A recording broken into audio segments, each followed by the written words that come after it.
Jason from Store 497, Mesa, Arizona. Going to go over some best practices that we do here for selling accessories. Something that I don't really see too often in this video and in some of the other stores is actually using your own personal products to demo as opposed to the store's demo products out on the floor. This helps keep the customer more engaged and you're selling more from a personal experience as opposed to just shoving products down their face. So between myself and a bunch of the reps here, we have most of the high-end accessories that you want to sell. I have an OtterBox on my phone. We have some of the Mophie cases between us. Got the JBL Flip, I got the Sliver, and the Motorola P4000. So I'm more effectively able to show customers these products, whether I'm on the floor, which is where I try to sell them primarily, or at my own desk. I can actually take that product out, show the customer, hey, this is something that I use, or hey, this is something that Ryan uses at the store. This is what our experience with it has been, and this is why we believe in it. Being able to show a customer that I can take my phone and drop it on the ground without having the screen fracture helps me get that customer into that device more effectively, because it's not just a sale I'm making, it's a recommendation. So treating them more like a friend as opposed to just a customer in front of me. So that's one tactic I definitely like to employ the most I can. This also works great for SD cards. SD cards are something that a lot of employees miss on selling, which is just a huge opportunity for the phones. It's a nice big dollar amount, starting off with a 16 gig SD card on the Galaxy phones. I let my customers know that I use a 32, and I let them know the reason for that is because I have so many photos on my device, as well as having about 20 gigs worth of music on there, so that I'm able to A, have all that on my phone at any given time, but B, in the worst case scenario, have to replace my phone, can just take out that card, put it in my new one, or put it in my computer and still have all my content without having to worry about losing it through either a hard reset, through SNR, or through getting a new device. So that's another really great demo to have, and works with your exchange customers as well as your sales customers. So those are some great tips that I do recommend. So these are some of the ways that we use those personal experiences in the store to help sell it. So starting out with the OtterBox, what I'll always tell that customer is, first off, hey, I recommend getting into at least an OtterBox for your phone. Reason for that is it's going to keep it nice and safe, nice and protected, and showing them the phone at that point, but being able to show them that it's the two-layer protection with the rubber as well as the hard plastic. And then I actually demo that out and say, no, this way, if I do this with my phone and drop it on the floor or anything like that, I can actually show them that I don't have any cracks on my screen or anything. That's something that I do every day with every customer. So I've probably dropped my phone in front of a customer over 100 times and still haven't gotten any cracks on there or anything. So something you want to be careful doing, because that can backfire on you greatly if you don't drop it right, but it makes a really clear message to the actual customers, because they always flinch when I drop that phone. So it just really shows them what an OtterBox can do, and that helps me attach an OtterBox, I'd say, on 90% of my transactions, that they just about always go for it.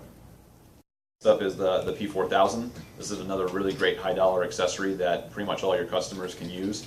So just showcasing the value of having that spare charger. The thing that's nice about the P4000 that I always like to point out is how thin it is, and that it's all self-contained. So this way, if the customer is not by their car, if they're not by a house, they can just pull this out of their pocket, pull that cable out. I like to show them how long the cable is, plug it into their phone and charge up. And then I always make sure to showcase when you're charging that, what's nice about it, because it's so thin, is you can just put it back to back with your phone, stick it back in your pocket, and not really notice that it's there, because it's not adding much width to your phone.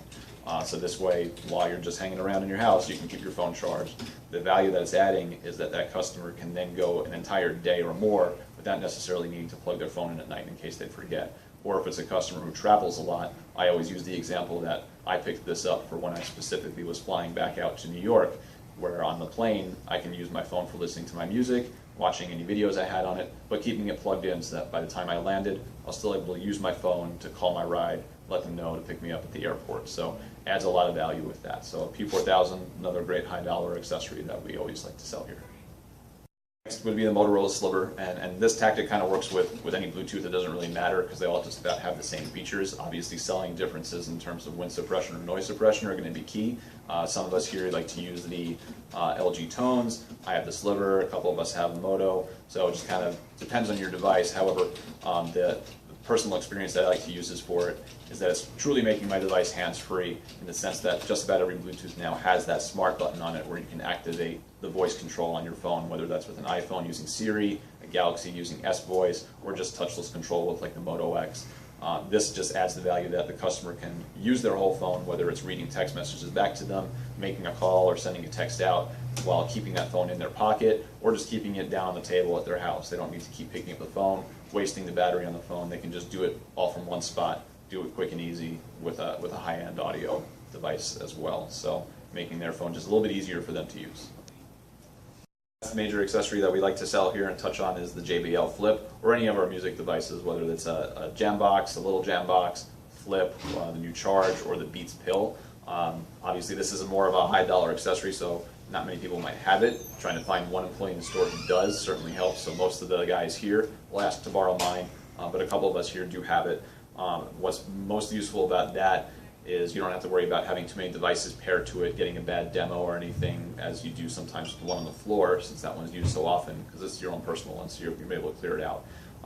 But being able to actually showcase to the customer their own music, I like to use it actually with my iPad, so I have my movies on there. This way I can give them nice loud sound, nice audio with heavy bass on there, so they can get a real good idea of how the speaker works. So kind of letting them soak in the sound quality of it with their own media or a movie playing on it.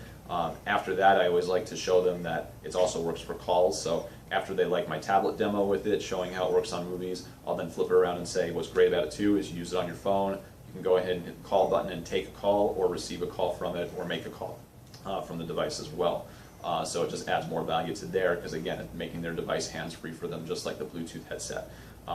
Once they're kind of intrigued in that, if they're not already going for it, I kind of just flip it around one more time and show them what's also really nice about this one in particular is that if they want to use it for a device that's not Bluetooth capable, they still have the ability to plug it into their device. So they can use it on older stereo systems or any older CD players, anything like that. Yeah, it doesn't come up too often, but it's just more that you can showcase to them. And because it's mine, it's again not me trying to sell them a $100 accessory just because it's my job. It's me selling them what I personally use and what brings value to my own device. So it makes them more interested in it. And you know, I don't get these out every day, but I would at least get about 2 or 3 out a week, most likely, using that tactic there. Again, I'm Jason at Store 497 in Mesa, and those are our best practices for accessories. You know, using those practices and showcasing your own personal experiences or experiences of other employees in the store, I have yet to drop, I'd say within the last 10 months to a year at the very least, below $55 per handset, or yeah, $55 per handset attach rate every month. So always above the company goal, usually averaging around 70 or so. So definitely keeps your dollar per handset up, and making sure to also use those when you're doing S&R customers in addition to sales, just more opportunities to show your own personal experience.